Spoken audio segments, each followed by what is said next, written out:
Alright guys, we have this 2000 Yamaha G16 here, and it has a strange issue. Well, not really strange, but a problem that does happen more commonly on E-Z-Gos than really any other brand. But the cart runs, it starts, the engine runs, it goes in and out of gear, forward and reverse, no problem. But the problem it's having is it's not moving in those directions. The engine will run no matter what direction it's in, forward or reverse, and it just won't move. And based on initial inspection, the cart, I have it right now jacked up on the jack, and you can see, well, maybe you can see, look at that. This side has a bad hub and or axle, probably both. I changed one a while back. It was real quick. Had to get it in and out, so I didn't really have much time to film it, but it had the same issue where the axle and hub went.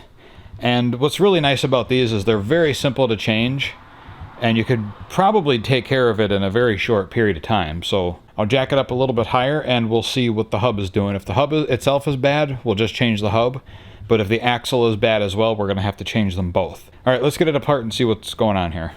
I don't have a thin wall 3/4 socket that's long, a deep socket, so I got to use one of these.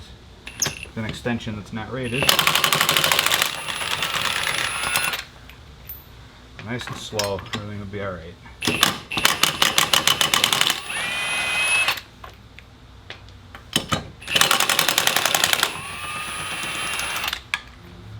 And I did check the other side. It's not moving like that, so that's how I know it's this side.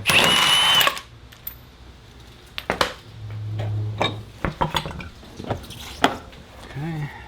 The cap is inside. The rubber cap that's usually here is inside that cover, so I know it's still here. All right, let's get this off. Oh yeah. Look at that.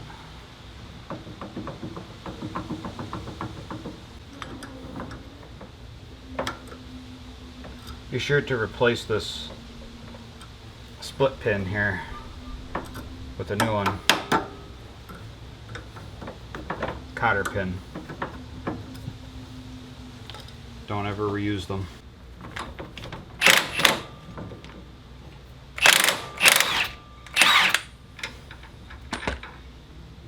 Setting the parking brake helps this too, it doesn't spin. Okay, they are both shot. The splines on the inside of the hub are gone, and it's starting to round over the axle splines on the end here. So we're going to have to change them both, unfortunately. So I just wanted to take a moment here. This customer is also asking for a full service, and it's been a while. I mean, that is falling out of there in sheets. And here's the pre-filter. Oh. Oh my God. Change your filters often, guys. You won't have that problem. Look at that. I mean, that is nasty. And that's an old filter. That's the old, it's not the old part number, but that's the old place where they used to put the sticker. I don't do that anymore. The new ones have the part number, which is FIL0001, printed on the pleats. Whew. Both filters are getting replaced.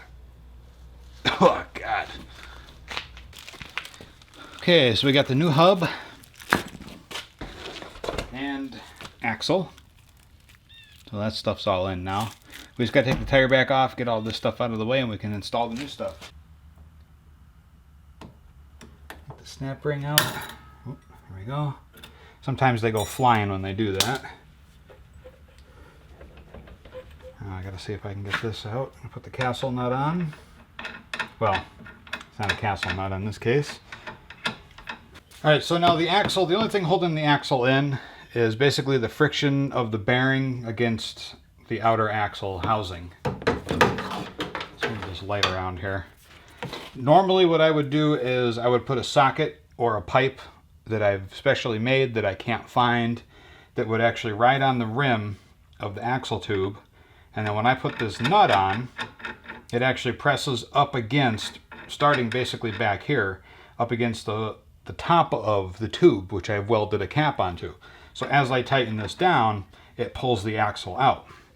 Since I can't find it, which is the case with many of my tools in this tiny ass shop, another way to do this is if you're very careful without damaging anything, you can use a socket, preferably a 1-inch drive or a 3/4 drive socket works best, so it fits over the threaded part of the shaft. Or you could take a piece of pipe and put a really thick washer that's big enough to fit over the shaft, but long enough that when you crank this down, it'll pull the axle out of the housing instead of bottoming it out. What also works is if you put the castle nut on, or in this case the washered nut, which if you're very careful you could do it this way without damaging anything. Just cap on it.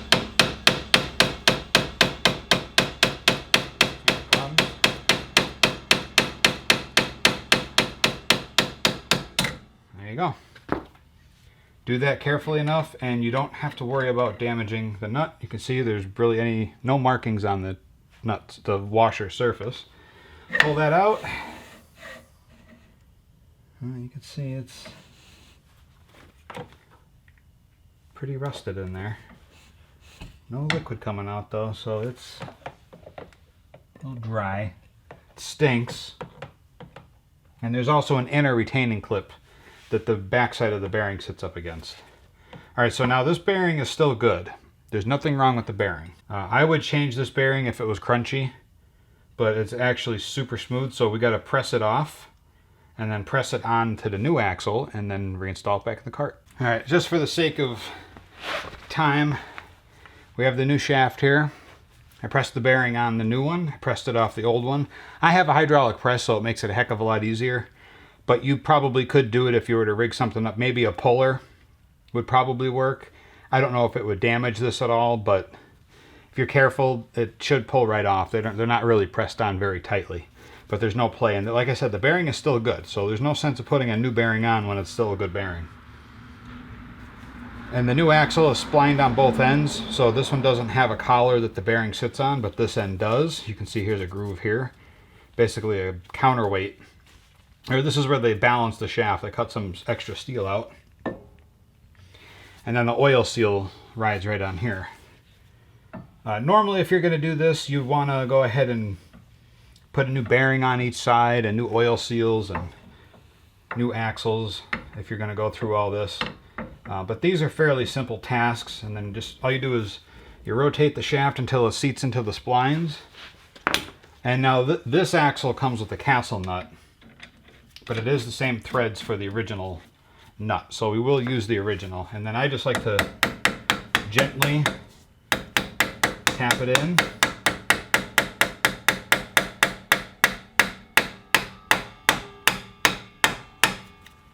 Ensuring not to mangle the threads.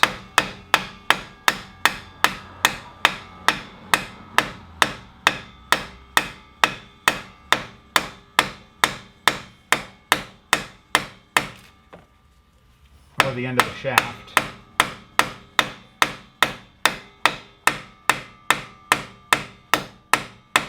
There we go. A couple more. Okay, that is seated. Now I'll take this nut off. Reinstall our snap ring.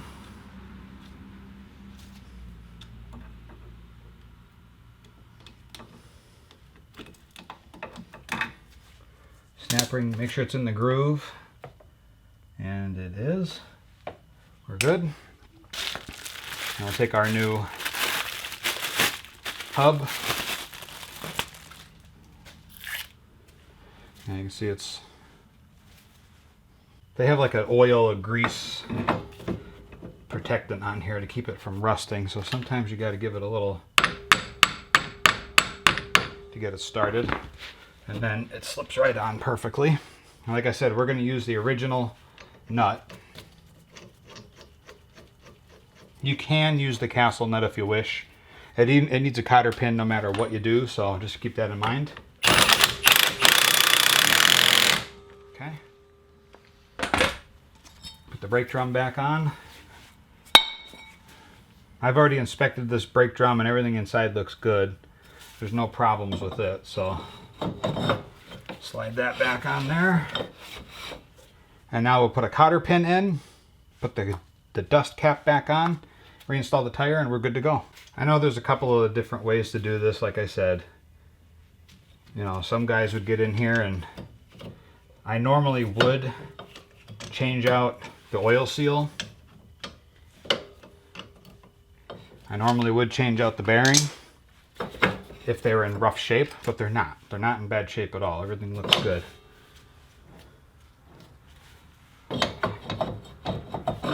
Okay, cotter pin is installed, brake drum is installed. Now we can reinstall our dust cap, and all that does, it just protects that nut.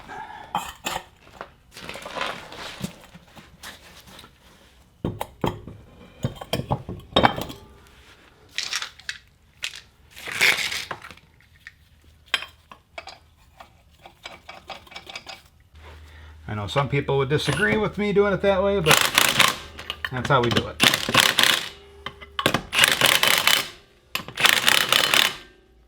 Okay, so there we go. Now the cart will drive on its own. All right, so here's the hub. I don't know if you're going to be able to see, but you can see how the splines down there at the bottom of the hub there are basically sticking out. You can see the teeth, but up here you cannot see the teeth at all. So that is basically round on the inside. Let me see if I can show you the... So this is what the splines should look like right here on the end of this hub. But as you can see, those are flat. So here is the shaft, the axle shaft. You can see the splines on the majority of the axle shaft are actually in pretty decent shape. It's not until you get to... Let's see if I get the light just right here. You can actually see right about here, this is where these splines on the shaft started to wear out. So it was only a matter of time. Even if I put the new hub on this axle, it'd only be a matter of time before these splines here started wearing down to the point where we would have to replace this axle anyway. So this was definitely the right move to replace this drive shaft, or I should say this axle shaft and this hub. So yeah, instead of going through and having to worry about a callback, we just went through the process of changing out both. And like I said earlier in the video, the bearing was fine, so there was no sense of changing it. So all right, guys, this cart is done. It's out of here. It's been returned to the customer already. I just wanted to shoot this little bit of information just to show you exactly what this looked like coming out of the cart, since I didn't have the opportunity then. I want to thank you for watching. I really appreciate it. Be sure to check the video's description to links to products I use every single day to bring you these videos and to run my business. Also check out my social media links and website. If you have any questions about this project or any other project, leave a comment down below. So all right, guys, until next time, we will see you in the next video.